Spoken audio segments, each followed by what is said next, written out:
I remember I was in Chicago and I jammed with some blues band in this bar. It was so intense, so fun. And like this old blues guy was on stage playing. He says, "Look at Mr. Eddie Van Halen here." We're back with episode 19 of Innersleeve here on SoundMojo, powered by the WatchMojo Podcast Network. Innersleeve, the podcast taking you behind the scenes, giving you an inside look at all things music.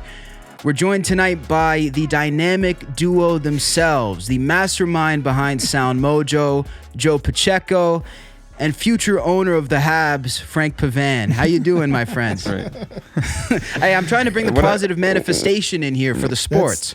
Awesome. Yes, terrific. What a banger intro. Thank you, Cassius. Yeah. Appreciate it as that's always. What we have to do, definitely. Another jam-packed show today, guys. This one is actually really special because we got to sit down with one of the all-time musical geniuses that has come out of the rock and metal genre. Marty Friedman has just dropped his brand new record, Tokyo Jukebox 3, the long-awaited third installment of his series, Tokyo Jukebox, which, if you don't know, is Marty's metal spin on Japanese music. Of course, he lives in Japan. He has for a long time. It's a major passion of his. I don't know about you guys, but just going through Tokyo Jukebox 3 and the other editions, I learned so much about Japanese music because a lot of these songs have never even entered my radar musically. At all.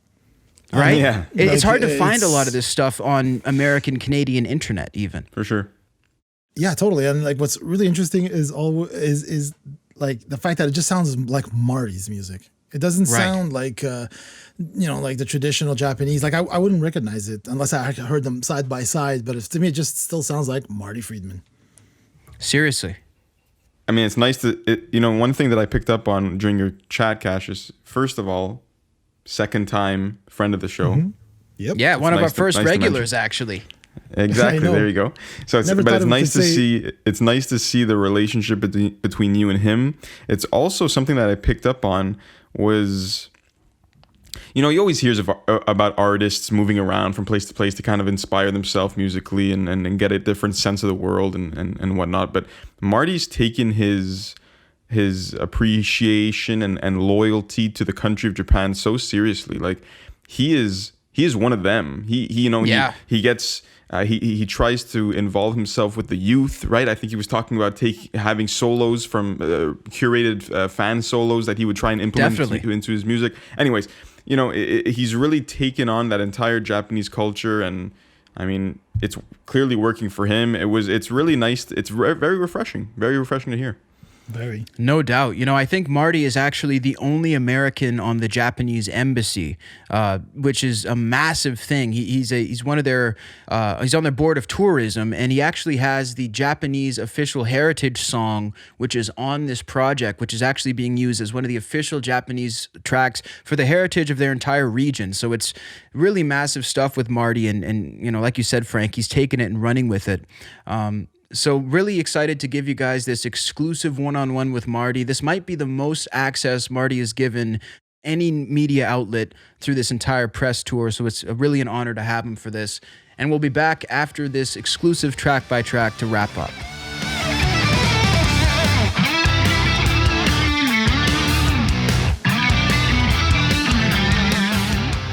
Thrilled to be back with another incredible guest here on Innersleeve on SoundMojo, powered by the WatchMojo Podcast Network.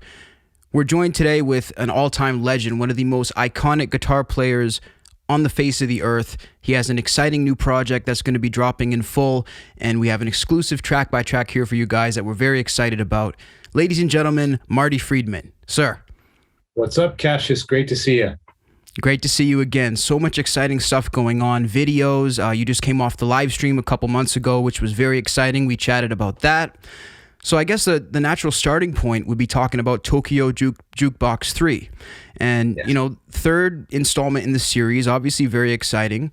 So what was this process like putting together part 3 compared to the first two, and also with the expectation of volume 3? Well, the main difference was this time was born out of the idea of making music for athletes. I've been playing the Tokyo Marathon opening ceremony for the last 4 years. And when it was confirmed that I was supposed to do it again in 2020, the record label came to me and said, look, you've been doing this a lot. Why don't we pick some new songs and play it in the marathon, and we can put together a whole album around it and make a third jukebox in the series. And I'm like, yeah, that's great. And things go well, we might be able to, do a little networking to get it in the Tokyo Olympics somehow. And then I was definitely at the front door ready to do that. Of course, both of those things went away, but as the concept of the album continued, it was still exactly the same. What it was, when people are running in a marathon and or working out in general, it's great to have music that pumps you up and makes you want to not quit, Yes, very important. Yeah, I mean, I can't do anything if my headphones die while I'm doing some kind of running or working out. I just stop. So, I wanted to keep that kind of thing in mind. I wanted something to create very uplifting versions and very kind of adrenaline pumping type of interpretations of all these songs. And I didn't really think about that on the first two Jukebox records. So this time is really to make you feel something, to feel a power that makes you keep going. And it turned out, even though the Olympics and the Tokyo Marathon didn't happen at that time, it's still kind of relevant. It still feels like, we all need to have stuff to pump us up. I mean, I find music is the definite best thing for me to get me out of a funk, so to speak. When times are really hard, I just like shut everything off and listen to something, particular pieces of music that get me feeling better. And so I kind of analyzed that and put that all into Tokyo Jukebox 3. So there was a lot of moving parts to this, and I mean, it sounds like, and it's hard to think that this is even possible, but it sounds like Volume 3 is especially partial to Japan and very personal to Japan because of the different elements throughout it. Would that be fair to say? Well, yeah, the main,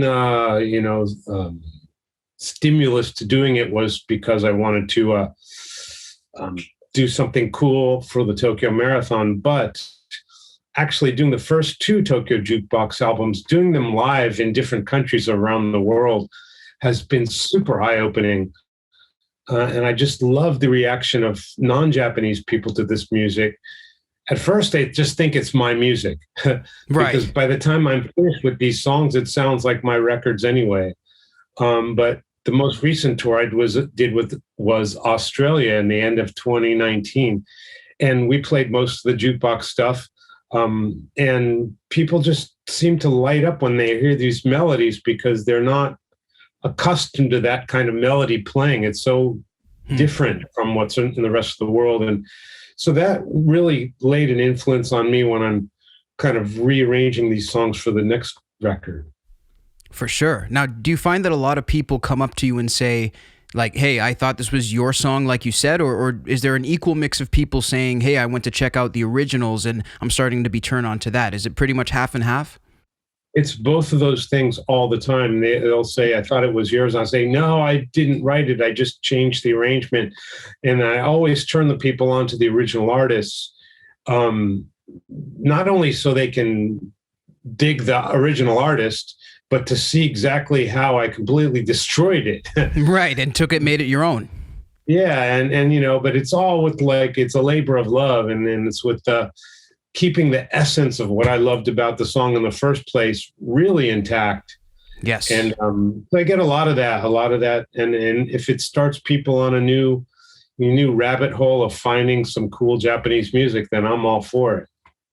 I love that. And you definitely have. I mean, going through this latest project, I've discovered so much, and we might as well open it up with track number 1, Makenaide, the original by Zard. And you actually released a music video for this, which was really, really good. Can you tell us a bit about that video?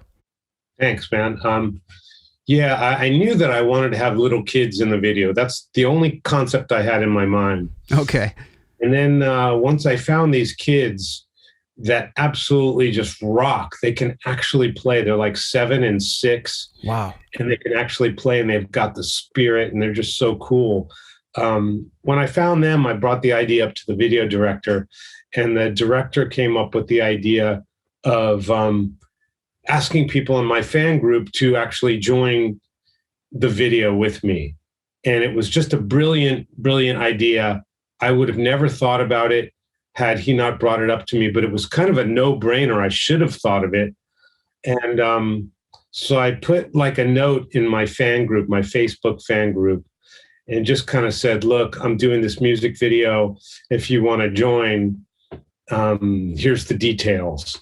And so all the people who signed up for details, I sent them a demo of Makenaide, the part that I wanted them to play on guitar. And I sent them a little demo of it. And I forgot if there was like a click track or something. There's something to make it easy for them to sync to the video later. Right. We got so many more applications than we expected that we had to shut down the application process because there was too many people. Wow. I had no idea so many people were going to join so quickly. And it's just the people in my fan group just blown my mind with their, passion for playing guitar. I mean, that's what kind of gave me the idea to ask them and not just put a random note on the internet. Right. If you go into the fan group, it's all these people just playing their asses off on guitar, really.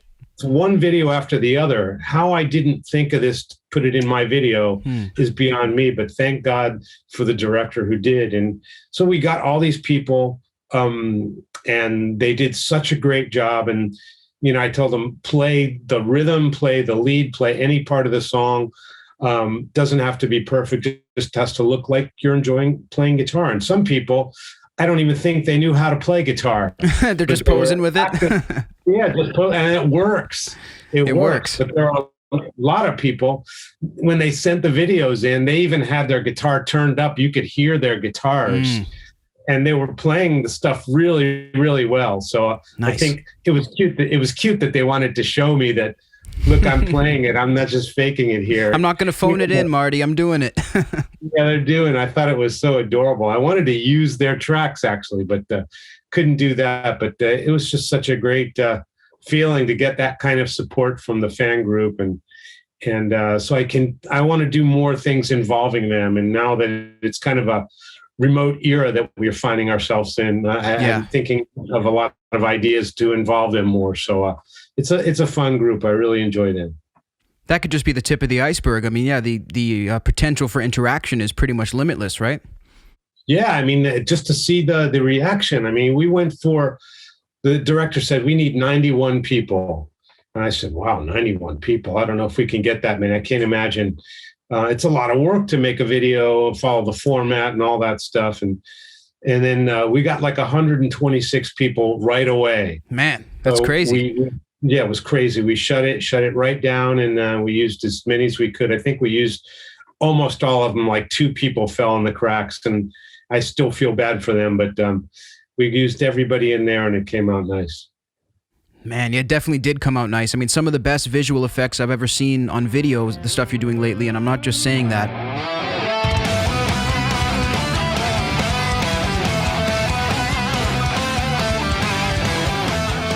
Track number 2, and I'm going to try to pronounce this as authentic as possible, Senbonzakura, originally by Wagaki Band, an incredible group, by the way, that you've turned me on to through this. I mean, what can you tell me about these guys? Just incredible.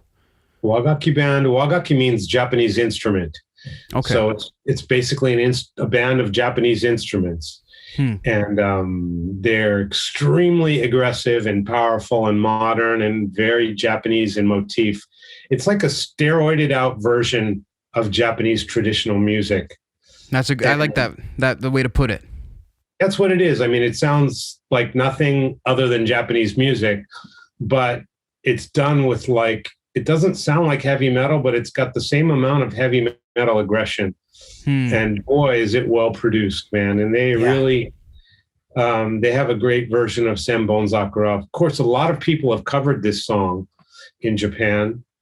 And I'm not really sure who did it first, the chicken or egg type of thing. So many people have done the song. But their version was my favorite. And I kind of used a lot of their motifs in my version. Interesting. So you actually find, because I thought that it might have been because I'm on Canadian intranet and I'm not in Japan, that I might have had trouble finding the exact origin of some songs, but you actually have found that yourself being in Japan. Yeah, actually, I just chose it because I knew it from Wagaki Band's version. And then when it came down to do all the technical, what do you call it, the copywriting, publishing type of talk, they said, no, it's actually done by a different, it was done by, I shouldn't even go into because I don't know the exact details in front of me, but there's a lot of different versions of it here in Japan, and it's a very popular melody that gets played a lot at concerts and festivals and events, and it's a very, very uplifting Japanese melody. I just thought it would be a perfect, this was probably going to be one of the songs that I would play at the Tokyo Marathon. So wow. It's a song that everybody knows, and it gets everyone riled up. That's incredible. So is that quite common that there's melodies and songs that are sort of just known as Japanese traditional melodies and they're not necessarily owned to a specific person? Oh, it's definitely owned by somebody. I just don't know who it is. Right. And that may be the case for many people. Yeah, I mean, but you know, if you're asking me whose version to check out, I would say Wagaki Band, because they have totally a killer version. But a funny thing about Japan is overall in the mainstream music scene, the melody of a song takes top priority over the abilities of a vocalist. And what this allows is fans of music can feel less pressure in singing along with the song and going to karaoke and singing along at the concert and just singing the song in general. Like if you're dealing with some super vocalist, like, I don't know, Adele or whoever's a super vocalist out there, it's not the type of thing you're going to be humming around the house or singing with your friends or singing at a party. It's just you listen to it and you go, wow, that singer's great or whatever. Yeah. In Japan, the concept is kind of different. It's kind of, the idea is to get more people to enjoy the joy of singing, the joy of performing. So that allows a different kind of enjoyment to happen. Right. And it also allows for a lot more people to cover songs. I think cover songs are a bigger deal in Japan than they are in America. Me doing a cover album might be kind of unique in America, but in Japan, all the very famous singers and very famous instrumentalists do cover albums because songs, like I said before, are melody based. So anybody who likes a song is going to have their own idea how to interpret it. Right. So you'll hear, you know, there's jazz versions, there's EDM versions, there's, in my case, it's very guitar steroided out version, whatever. Vocal versions. There's a lot of cover albums in here in Japan because people just love the songs. And I think America is a little bit more artist driven, where Japan is more melody driven. So it's not one is better than the other, but it's just a difference. That's really fascinating. See, and this is what I'm trying to sort of get a grasp on, because it's just such an intricate scene, and there's a lot of little parts to it that maybe one might not know unless they're there.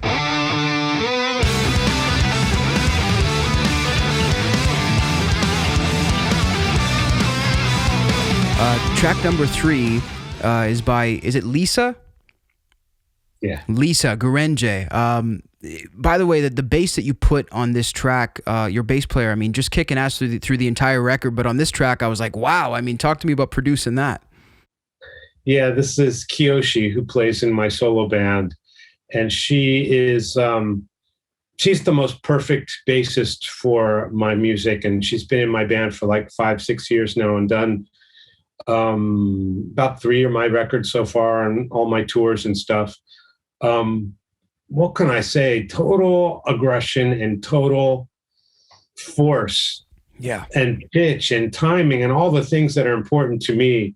And I'm not really a slap bass fan so much, but the way she does it, it works in my music. Mm-hmm. You know, I've always thought that when people play slap bass, it sounds like, remember that old TV show Seinfeld? Mm-hmm. The theme song. Yeah, not only the theme, but like in between the little bumpers between the acts, you know, whatever. Right. They would just have this slap type of bass in there, and I just anytime I heard any slap bass, it immediately made me think of that. And Kiyoshi is the first bassist who can put it in my context, I'm sure there's a lot of great slap bass players who can blow my mind, but the first one that I've come in contact with is Kiyoshi, who just made it such a way that it fits in my music. Of course, she only has very few windows to do that in. Usually she's just pounding out eights like no one I've ever heard. I really, really love her bass playing, and I think this is a definite bassist album. There's a lot showcasing her on the record, as is Wall of Sound or my live album. I mean, she really comes to the forefront, and it really gives a nice power. I mean, a lot of times I find in intense guitar music, bass tends to be a super chops player, and it tends to compete because oftentimes bass chop players are in a different world than guitar players. And to my particular taste, I would prefer a Dee Dee Ramone on bass to just keep a really, really solid, meat and potatoes thing, but played tightly. Right. And it's very rare because usually by the time someone plays tightly, they're into some other thing where they're not playing like meathead punk lines anymore. Right. You lose that. But I like both of those things. And Kiyoshi is really someone that I think bass players are going to love hearing and discovering. Yes, absolutely. The whole group, just a really well-oiled machine, and you can hear the attention to detail and the passion for the craft.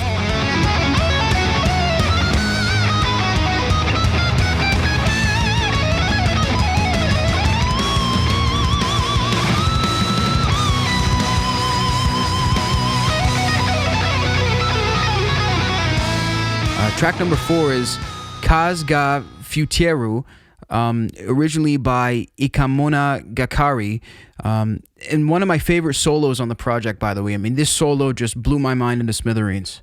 Oh, thank you very much. Thank you very much. And absolutely. I'm digging your pronunciation. Yeah, I'm trying. I mean, I have a bit of French in me, so it kind of helps, with the pronouncing different language. What went into this track? Yeah, this one, to me, I was like, when I heard the possibility of like getting this music into the Olympics, that was all I needed to go off to the races. I wanted to do something that just in case, luck shines on me that I find my way into the Olympics somehow. I wanted to have a song that would be the go-to song. So that's what this one was when I was arranging it. And I also really like the guitar work in this. It allowed me to do some of my favorite types of motifs and really let the notes soar over the music and do kind of like what I like to do best.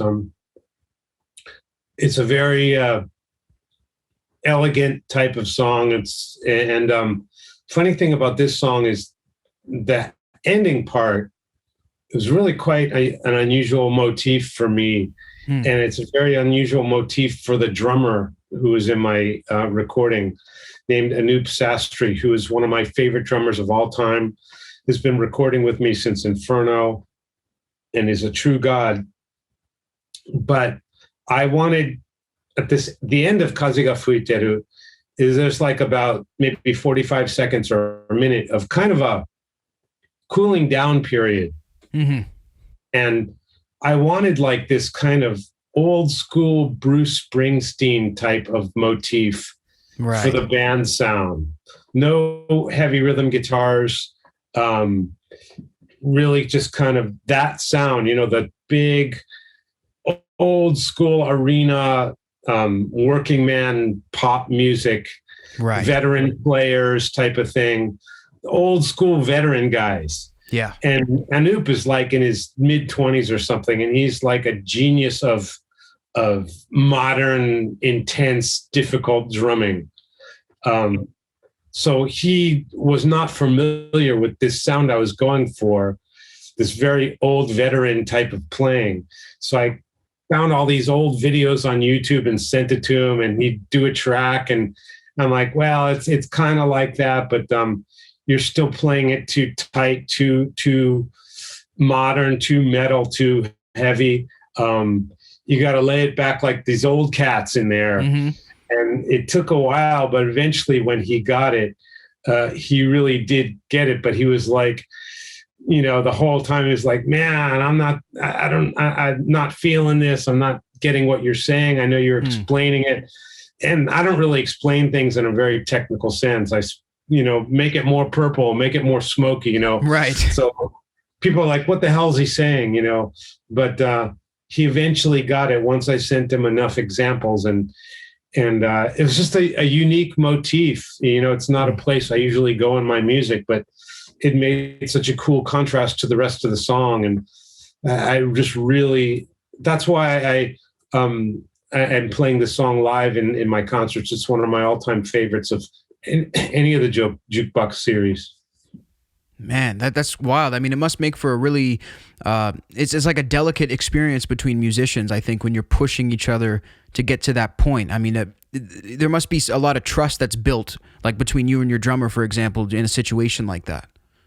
There's a lot of trust, plus there's a lot of mutual respect and no fear of, egos getting hurt. He's a super drummer. He's a godlike drummer, but I always joke with him about like being young, right? Because he plays like the most modern, intense drumming ever. But like what he listens to in his free time is like hip hop and rap and stuff like that. And it's just so weird because the music that he plays, especially with me, is like super heavy and all that, and a lot of gent type of stuff and real heavy. But he listens to like that chill hip hop type of music a lot. And so like when we play live and stuff and I'm introducing the band members and stuff, I always kid him like, and here's my drummer on U.S.A. He doesn't know who John Bonham is. He's never heard of Led Zeppelin. And he gets vibed by that, but like we love each other and we can kid each other like that. And it's only because he's super secure in how great of a player he is, and I'm secure in that as well. But like, not every person has everything, you know what I mean? So it's kind of fun when you have mutual respect, you can kid each other about the things you don't have. You know what I mean? If someone asked me to like play in a country gig, I could fake it, but I would certainly be the butt of all the jokes because I don't know the big country people and all that stuff. And I remember I was in Chicago and I jammed with some blues band in this bar. And these old blues guys were playing there, and I jammed with these old dudes. It was so intense, so fun. And like this old blues guy was on stage playing. He says, "Look at Mr. Eddie Van Halen here." When I came up there with my long hair and stuff. Oh my gosh. It's just like, that's what happens when you're on other people's turf. And I love that kind of, you can't be afraid to make fun of people in good context. Sure. Cause then they go to your show and you guys exchange it together mutually. So it's like, it's just one of those things. Yeah. Look at BB King over here, it's all right. good. Exactly.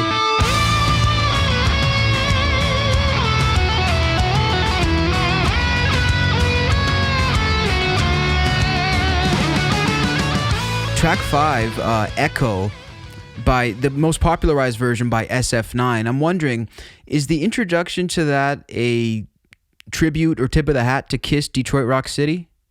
You would know that. I would know that. you would know that. Actually, the song Echo is by a group called Little Glee Monster.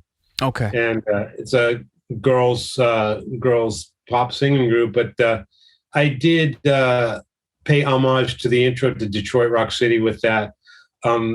Once I started getting into arranging Echo and coming up with my own version of it, it just reminded me of like summertime drive around in a car with the radio blasting. And I just got the image of cars and radios, and I wanted to add that in there. So, the intro to Detroit Rock City, I find to be an absolute wonderful, crucial, important part of why that song is cool.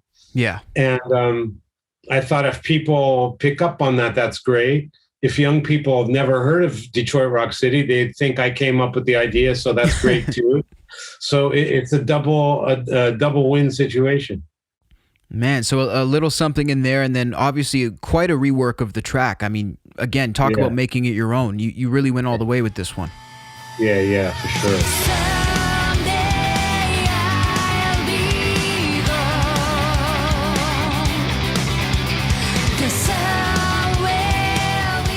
And track number 6, now this is a rework of one of your 2018 songs, is that correct? The Perfect World. Yes, originally sung by John Ken Johnny. Right. And he's in a group called Man with a Mission.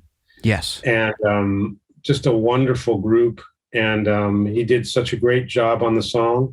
And the label asked for a self-cover. It really wasn't something I thought of. But again, sometimes the best ideas come from other places. I love getting ideas from other places because that means people care, and I can always turn it down if I didn't like it. And so far, I've been getting great ideas from all the people around me, so I'm very fortunate on that. They said, do a self-cover, and I'm like, well, there's like a bunch of instrumentals on this record, so why don't we put a vocal thing on there? And still a lot of people around the world haven't heard the original version of Perfect World yet. And so to bring a little more attention to that, I guess everybody who's got Netflix and watched Be the Beginning, the anime, they've heard the original version. But I wanted a female vocalist this time. So I just kind of had a wish list. And on the top of the wish list was this female singer named Alpha Kun, who's just incredible, and just really, really got a ton of momentum here in Japan now. And just out of sheer luck, someone from my label works with her. And, you got to be lucky sometimes, man. Sometimes you do. It's all luck, really, because I think if I didn't know that person in between me and her, my management could have reached out to their management and, probably got turned down. But no, you get lucky and things happen. And she did such a killer job, and she just made the video her own, and she just ruled it. So I'm real happy with how it came out. Yes, and just incredible stuff. I was actually wondering that in terms of getting the songs and deciding what songs you're going to do, how often is it you and either getting connected with the person or knowing the artist, and how often is it sort of your people talk to their people? It always has to be my people talk to their people in the end. Right. At the very beginning, I just shoot off a wish list of things that I want to do. Okay. And then the powers that be shoot most of those down right away. And then likewise, I'm in the same boat. you know what it is. Exactly the same thing.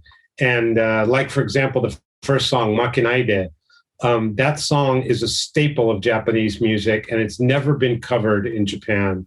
Wow. Of course, people have sung it on YouTube, like as a fan, but it's never been covered and released properly. And the people who own the song just do not allow anybody to cover it. Fortunately, just by sheer luck, I've been working with the company that owns that song on a separate, unrelated project. And I met the president of the company, and he and I got on like gangbusters. We found this thing that we both have in common, and we stopped talking about the project we were working on, and we just talked about our hobby for like 5 hours or something. We just clicked. And because of that, I'm sure that had something to do with why I was allowed to cover that song and no one else covered it. So it's just a big honor for me to be the only one to cover the song Makenaide. So it's all about luck. And, I got lucky with Perfect World, and there's a lot of luck that happened on this record. So it's a lucky thing, I can say. More than a lot of people would expect goes into it, I would imagine. Yeah, anything really. In music, in any sort of entertainment career, you know as well as anyone else that there's a billion people with tons of talent out there in every town. Yeah. Why is it they're not out there, being known by everybody? That's because, it's only so many people can be so lucky, and their talent is really, everyone is driven, everyone is motivated. And it's just sometimes the cards just got to fall your way. And when they do, that's when you really have to stay motivated and stay focused. But I think luck has everything to do with success in the entertainment business. And the only thing you can do that has really nothing to do with luck is just stay in the game. Yeah. You can't get anywhere if you quit. No. But like, you still need the luck. You still need the luck to make things happen. It's a marriage of luck and determination. Yeah, and I think luck is much more, because there's a lot of determined people everywhere. That's true. I think, determination is kind of and it goes without saying, but also, you can not even have determination or be motivated and just have luck, and all of a sudden there you are. That's true. Luck. Yeah. So luck, man, luck in everything. But you just got to be there when your luck happens. If you're not around, then even if you are lucky, nothing's going to happen. And go extra hard from there. Philosophical here for a minute. Yes, I like that. A good sidebar.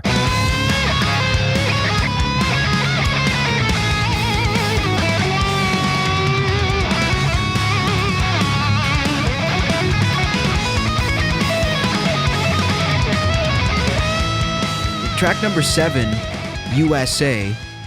The original track was very, very poppy. I mean, talk to me about how you went through and made this your own, because what a killer version. Thank you very much. The original version was by a group called Da Pump in Japan, which is known for, pop songs, they're kind of Eurobeat sounding, very disco, but where they're popular for their dance formations are very, very well known. And they're kind of a little bit tongue in cheek.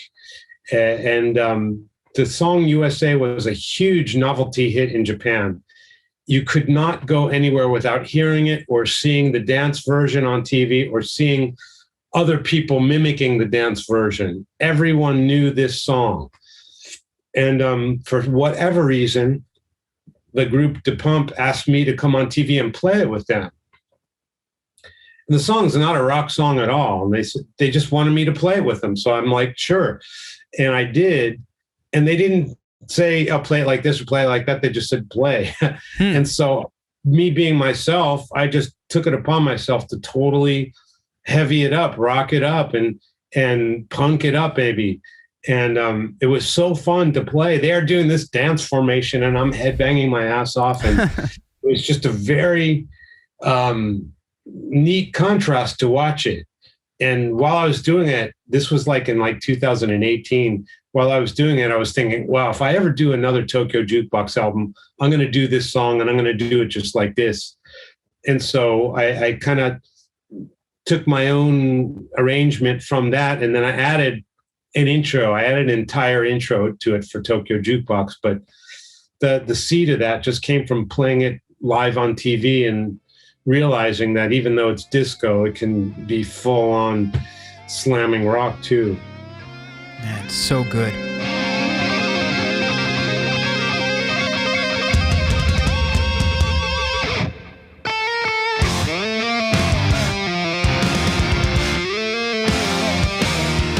Track number 8, Shukumei, official Hig Den Disim, a very upbeat song that I'm trying to pronounce.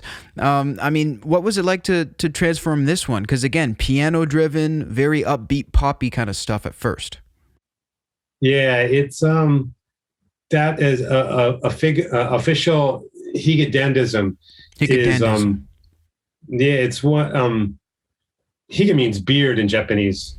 Okay. And, these guys don't have beards, but it's in their name. But anyway, they are like a very huge force in pop music right now.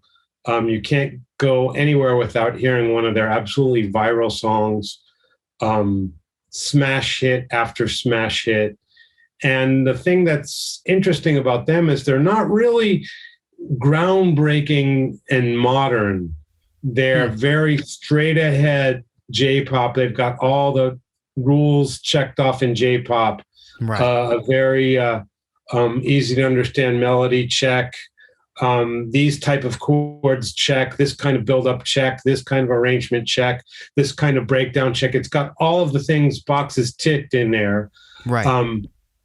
But they do it extremely, extremely well and are fantastic songwriters. So their popularity is based on their quality, I think. And they just keep doing one great thing after the other. So it was kind of a no-brainer to want to do one of their songs. And again, luck allowed me to put one of their songs on the record. But for me, it's kind of a different motif than any other song that I've ever done. It's kind of almost like a semi-R&B motif. Right. And I wanted to make that R&B is kind of a hop, skip, and a jump away from being progressive.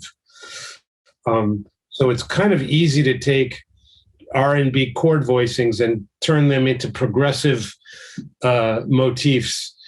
And so that's what I tried to do. So that turned out to be one of the most tricky and challenging musically songs on the record. But I'm really happy with the way it came out. And there's a really unique piano part that I wrote that I only knew one guy good enough to play it. So it was really that's probably the most technically challenging for the instruments song on the record. But if you listen to the original version, it's just like a wonderful pop song that sounds like, it's on the charts as it was.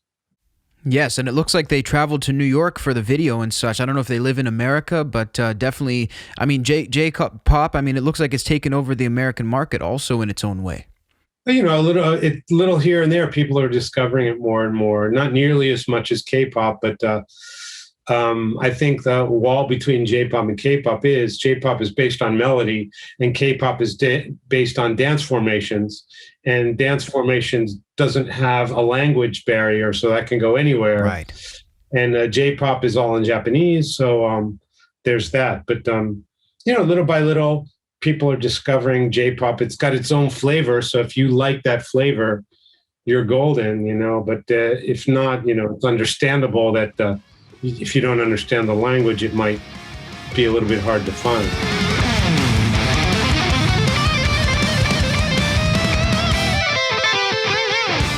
Track number 9 is called Ikuze Kaitou-Shoujo by Momoiro Clover originally, a girl group, and again, one that you totally flipped on its head. How did you discover this track? Was it one that you've been familiar with for a while?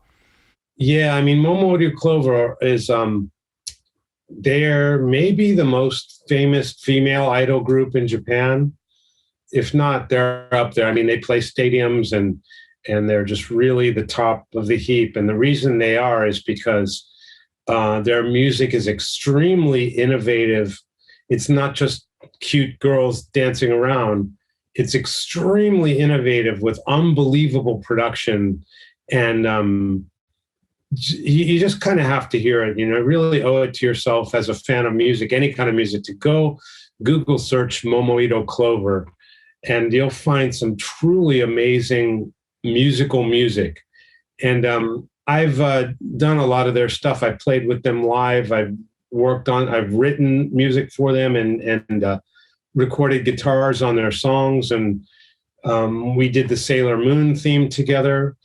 And I did another song with them called Bodacious Space Pirates. And that song includes a 100-piece choir, a full orchestra, me playing guitar like cacophony or something. I'm totally playing literally my ass off. And it's all in this like 5-minute epic. It's like the Bohemian Rhapsody of idol music. Man, it's just such an intense project. Unbelievable. And Momoiro Clover has a lot of very intense projects like that. So I've been very happy to be a part of some of them. But for this record, I wanted to do a super, super heavy version of one of their songs, because their songs have a lot of twists and turns and strange melodic things to it. So that would suit a very heavy, heavy dark metal context. So that's definitely the heaviest song on the record.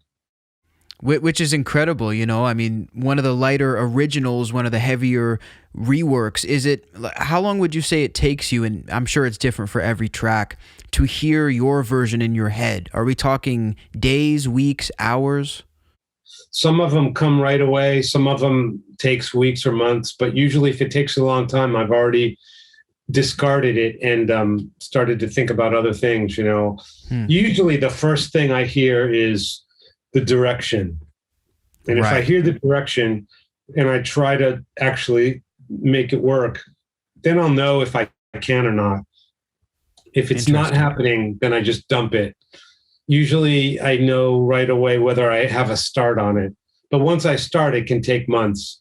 And, you know, in this case, in the Momoiro Clover song, it was very heavy. And so doing heavy stuff is the easiest thing for me at all to do.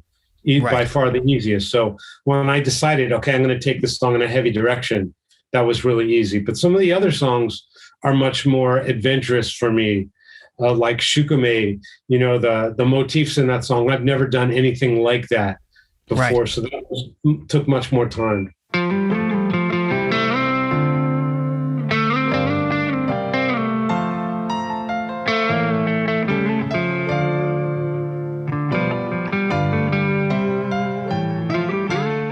Another really revered Japanese song, Sanzanka, another one that you tackled. Were you referencing the Romaji version on this one?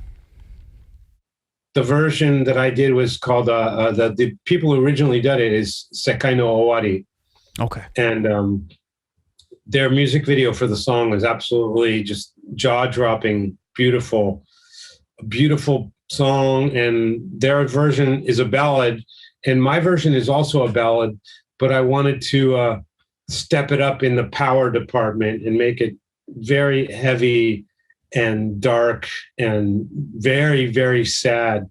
Their version, if you watch the video as you listen to it, it's quite sad. But if you just listen to the song, it's just kind of a ballad. It doesn't really it doesn't really tear jerk you as much as when you're watching the video. So that kind of gave me the seed. It's like, well, I want to make it super tear jerking without the video. So what do I have to do to accommodate that? So that's where my challenge was. But the original song is just gorgeous. And that I love playing that because I got to use orchestral instruments, and my wife played cello on it, and we had harp and piano and the whole thing. So it was really a wonderful song. So your wife appears on 2 tracks on this album? Yeah, maybe one more, at least 2, yeah. Very cool. Is this you guys' first time collaborating, or do you guys typically collaborate? No, anytime I need cello. That's where you go. That makes sense. First call, if she's available to do it. You know, she gets busy too, but she's definitely my first call. Makes sense. That's pretty cool to know.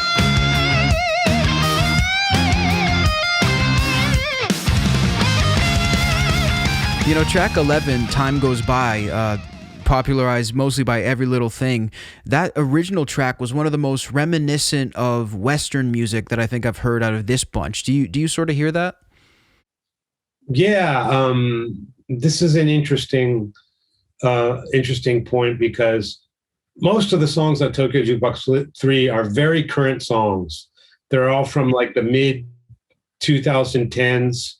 Late 2010s. There's nothing really much before it except for Makenaide, which is a real old one, and this one, Time Goes By, is from the 90s, and the 90s were a transitional period for J-pop music. The 80s Japanese music, I didn't particularly care for it. To my ears, it was just kind of not so good knockoffs of Western music. It was very, very influenced by Western music. In the mid 90s, it became very Japanese and very unique. And they stopped really getting influenced by outside stuff and really took on its own identity. And that's when I fell in love with it. Wow. And so Every Little Thing was from that era. So they were kind of right on the cusp of when it started to sound really Japanese. Right. So it may sound a little Western, but it was just the right amount to appeal to the Japanese audience at that time. And I wanted something to represent that era. And that was the one that I went for. Because most of the songs are very current on the record. I wanted something else from the 90s.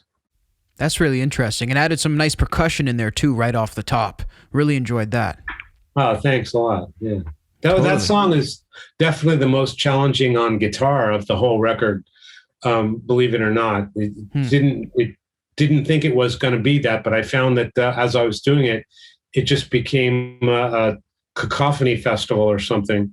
It was really just a lot of playing wound up happening, and it became quite the challenge. And it just started off as a regular pop song, but it turned into a guitar thing somehow. I fancied that with me playing. Who knew that's Who what knew? Who knew?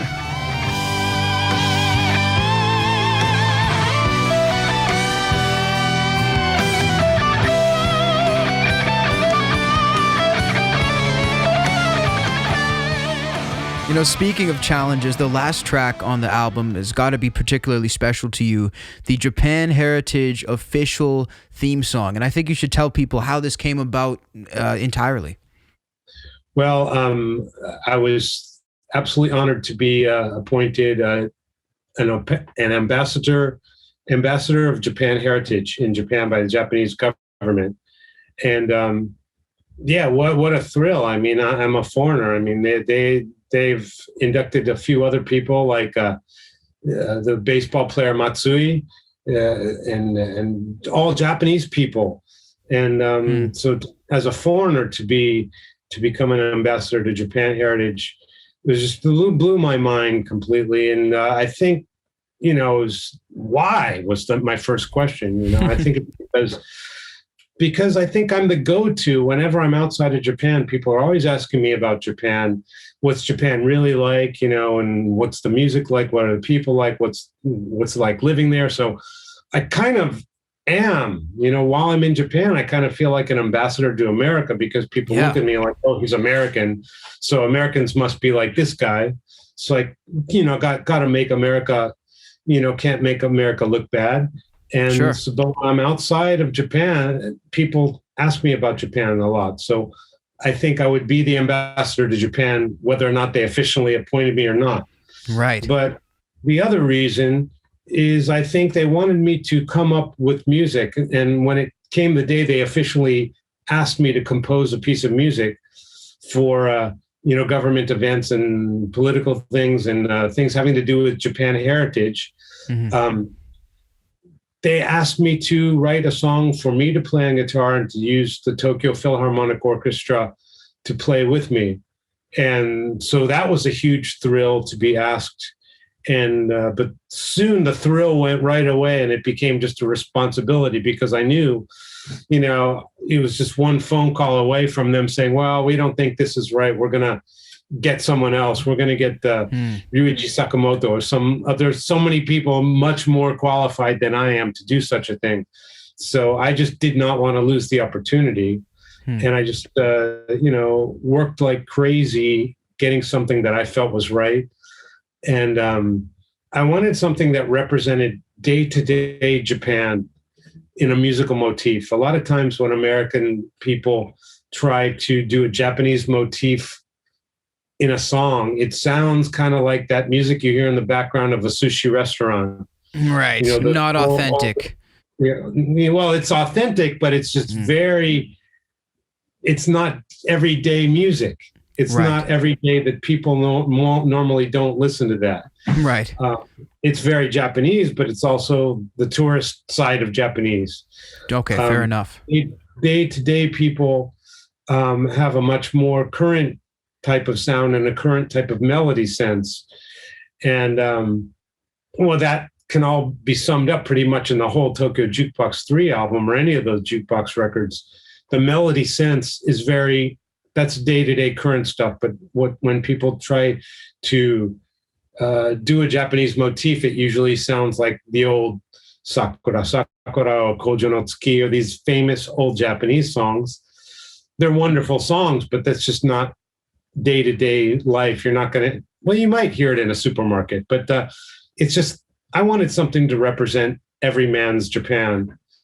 And so luckily they liked it, they okayed it, and finally could put it out on a record for people outside of Japan to hear. So it's probably the most of the entire record. It's definitely the most labor of love song on the record, to play with a Philharmonic and to get it done like that is really a big thrill. It's a big thrill to hear also. And I mean, just keep doing everything you're doing. You're killing it. And I really, really enjoyed this project, and I know everybody else is going to love it. And of course, we have all the information on Tokyo Jukebox 3, and of course, where to follow Marty Friedman and all of his upcoming updates in the description below. Whether you're watching, whether you're listening, follow Marty on all of his platforms, download his music on Spotify, and don't miss anything he's doing. Marty Friedman, thank you so much for your time. Thank you very much, Cass. It's always a very good pleasure talking to you.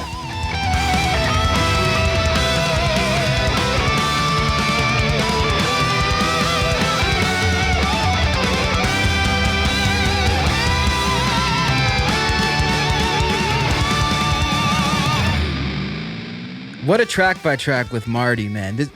One thing I noticed with him is that each song is like one of his babies. He has so much input on each and every track. He really values what he does. You can just tell. It's quite remarkable. Yeah, it's even just the way he speaks about it. It's like he's, music and artistry is not an exact science, but he almost kind of makes it one in the way he speaks about it. It's just like, oh, this guy just knows what he's doing. It's simple to him, and he takes it on and he embraces it. So thanks to Marty for coming on the show for, once again, a second time. I really, really enjoyed that chat between you two. Joe, what did you, any takeaways? Well, as a kid growing up, listening to Marty being one of my heroes, but like just to the fact that we're in 2021, we can have a conversation with this guy in depth, track by track breakdown. I mean, I would have, excuse the expression, killed for that as a kid. Like, just to be able to get an insider, like all we had was magazines and like a little bit of the internet. And today we're just spoiled. Like, the guy broke down track by track what his thoughts were, why he did something. And to touch on Frank's point, they are your babies. I know being an artist, like, you live with these songs. Like he said in the interview, sometimes it's like that, and sometimes it's a year later, 2 years later, you're like, oh, you revisit something, or months later you revisit something. Yeah. So you live with them, and they are sort of your children. So I can relate with that. But another point for what you were saying was being a guitar player, and like, growing up listening to all these guitar players, Joe Satriani's and all that, and Marty. I mean, I got into him really young, and like when I heard him, it was like so unique. Like his whole bending, his style. Like I could spot him. By hearing, I could spot him a mile away. I know that's a Marty song right away. Just by just his vibrato, everything is unique. Yeah. And having done a lot of this stuff, like, playing Metallica and like some prog metal stuff in cover songs as a kid growing up in bars, I always feared a Marty Friedman solo. Always. You didn't want it to come up because it was so tough. It's tough, but in the sense that it's so unique, so composed. You can't just play the scale. Like a lot of stuff, you could just wing it. You could play the scale, it'll fit. But Marty, he chose those 4, 5, 6 different notes in the scale, not the whole 8 notes of the scale. So it's like, it's like, you got to play it like it is, or else it's going to fall apart. And but what did you mean, Joe, when you were younger at the bars? Like you would be, it would be like a randomized song that you'd have to play? Like what were you doing? No, but like we would play like Metallica, Iron Maiden, whatever was popular at the time, or actually whatever we liked at the time. We really didn't care about the audience, which is sad to say, but we just wanted to play our songs, And at the time it was Symphony of Destruction, like that whole massive. You would pray there was no Megadeth in the charts because you're like, I don't want to have to play this, No, I love the stuff and I love playing it, but I'm saying now you got to play it live, and you got to, everybody's watching you like this, because now they know it's Marty coming up, right? So they're watching you, and it's like. Man, it's like, because it's not just like, you can't just wing it. Like I said, you just can't wing it. It's like so composed and perfect. It's a song within a song. So you sort of have to like. I've got a question for you, sir. What is, and this isn't to discredit any artists, but anybody, who do you think is an artist or a band that you can maybe wing, and clearly you can't with a type of Marty? Who's someone that you can maybe. Well, in terms of a guitar player, let's say like I was, I don't know, just not going to compare it's apples and oranges, but let's say like, if you're doing a Bon Jovi song, or if you're doing, anybody else, not almost anybody else, but like Van Halen is in the same club, where it's like he's As so Marty. unique. Yeah. So unique that like you just better, just do Steve it as Vai is 'cause also. people want to hear it that way. You know what I mean? So Frank, I would say AC/DC for me, because honestly, that came to mind.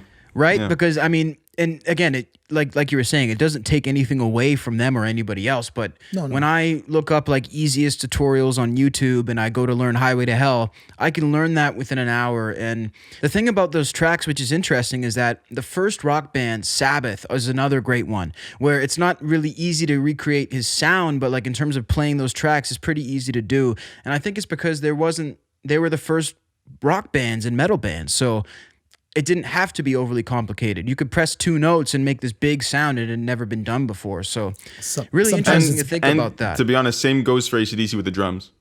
Absolutely. See, very simple drums. Whereas guys like Van Halen and guys like Steve Vai and, all of the above came around, that had already been done. So it was almost on their shoulders to evolve the music and to change the language. So it's really interesting.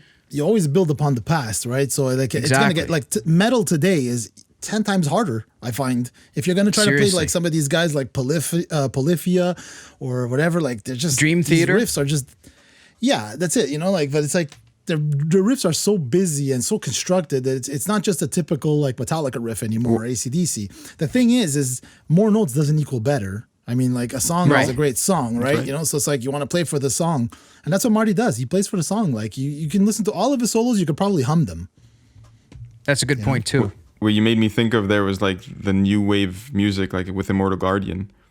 Yeah. Right? Just what the hell? crazy, I can't, my brain can't even compute. What if he was playing the piano at the same time as the guitar? As the guitar, shredding. Ridiculous. And the thing is, he's in the video. Hey, he's in the Makenaide video with Marty. I saw him in there. He's in the background on the slide there. Interesting. You'll see I didn't catch that. In the clips. Yeah, if you'll see it, like in the clips that we played, I'm like, hey, that's Gabriel.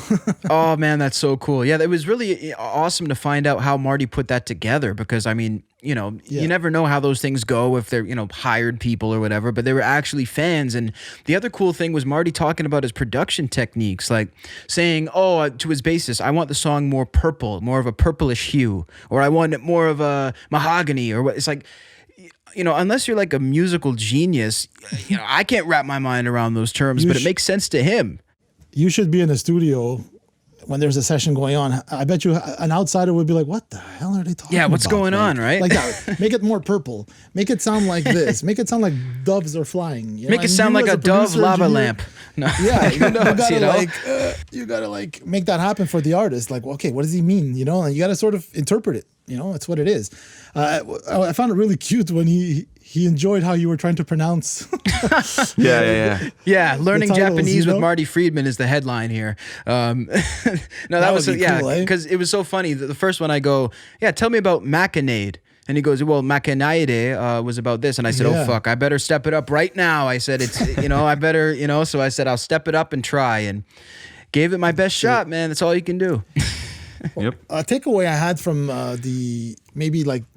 the album for sure, the Tokyo Jukebox, and but maybe Japanese music in general, maybe the way he applied it, but like very uplifting and positive metal.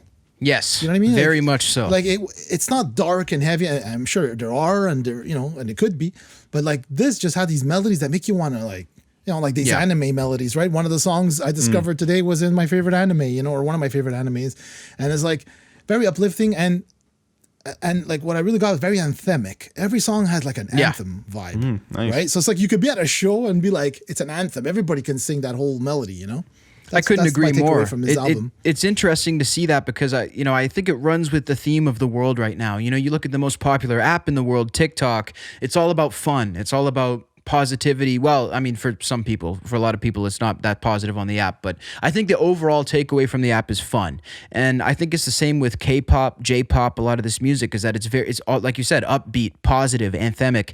And I think that's why, potentially part of why we're seeing it make such a rise in North America, because that's a lot of the trend right now, forgetting about your problems. We've had a heavy couple of years. So I think it's interesting to see the rise of happy things.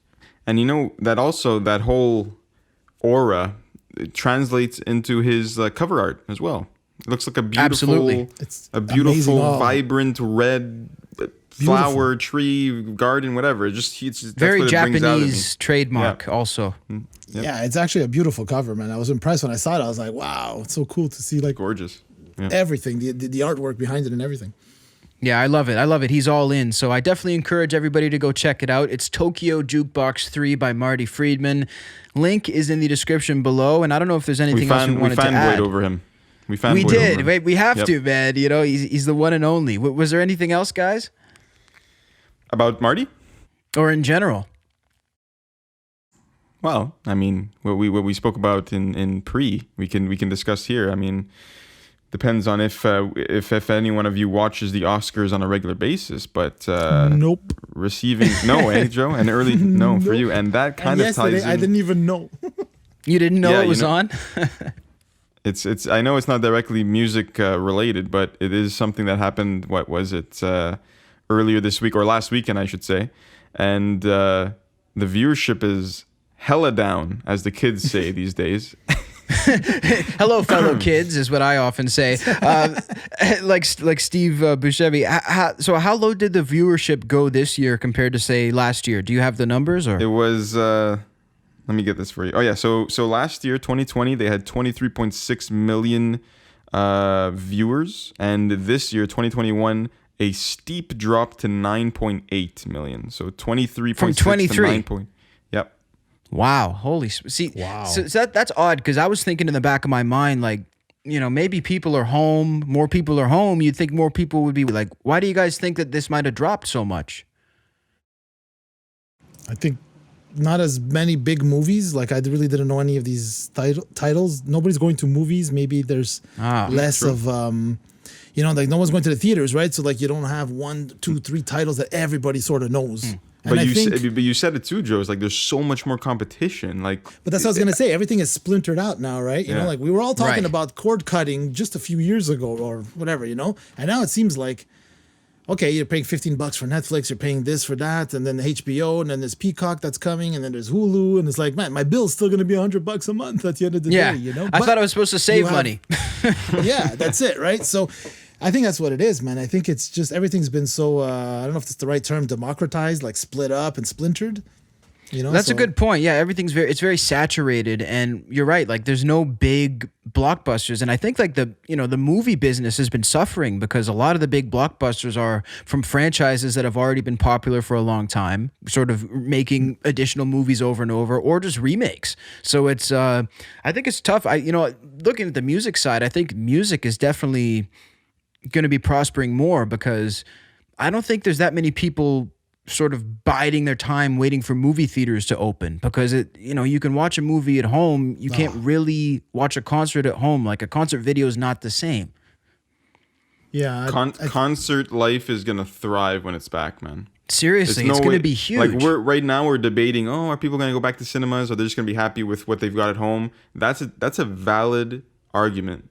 But there's no way concert life is going to thrive when it's back, when everything's in the clear. There's no way people are going to be like, I'll just pick it up on my phone on Apple Music or Spotify or whatever. There's no way. The thing with the difference, I think, that came to mind is like, example, I haven't rented a movie in ages because there's movies everywhere, right? I spend more time looking for something to watch than actually watching something. Right, same. But yeah, it's crazy. But I rented the Godzilla, which I'm not a huge fan of these things, but it was my son's birthday, so I'm like, okay, let's rent it, and it's like, okay, it's $25. You think, holy cow, man, renting a movie for $25, but that's nothing. If you go to a movie just me and my son, or like a couple of people, you're looking at what, $50-$60 easy. Yeah. And the difference between concerts and a movie is a fixed thing. So like today, not everybody, but we have these nice TVs, surround sound, whatever your setup may be. Whereas a concert, it's a huge show. The volume, right, is one thing. There's the people right next to you, but it's also the fact that like you don't know what the set list is, right? They can improvise on the fly, depending on the show you're going to go see, right? If you're going to go see like musicians jamming, well, you never know what to expect. So where a movie is like, you've seen it once. It's more clear cut. You know where you're getting. Anyways, I don't know if I'm making any sense, but it's no, just it's like a one and done. Whereas a concert is like a tour, and mostly every night. Yeah, true. Yeah. Yeah, man, makes a lot of sense. Yeah, it's fascinating to think of, and to bring in the music aspect, because I was thinking, do we have a music angle? We do. Eminem performed at the Oscars last year, which feels like just a couple weeks ago. I guess that was about a year ago now. He did his 8 Mile soundtrack live. So I'd like to see more musical appearances at the Oscars, because I thought that was a nice touch. I wonder, I've been complaining about music for a long time, in the sense that a lot of artists starting to use covers as the only way to sort of get noticed. I don't have anything against covers, but I'm saying trying to use it as your only way to make it, or to get noticed. But sort of, it's kind of the game. So I don't blame artists, to be honest. But I noticed it's the same thing with movies. Like you said before, movie remakes. And now it's not only, and there's got to be a ton, like music, there's got to be a ton of great filmmakers and directors and stuff to do, or screenplays to do something original. We're always redoing stuff. It's like the easy. Let's please the audience with what they already know. It's, I don't know. I find maybe that's hurt them as well.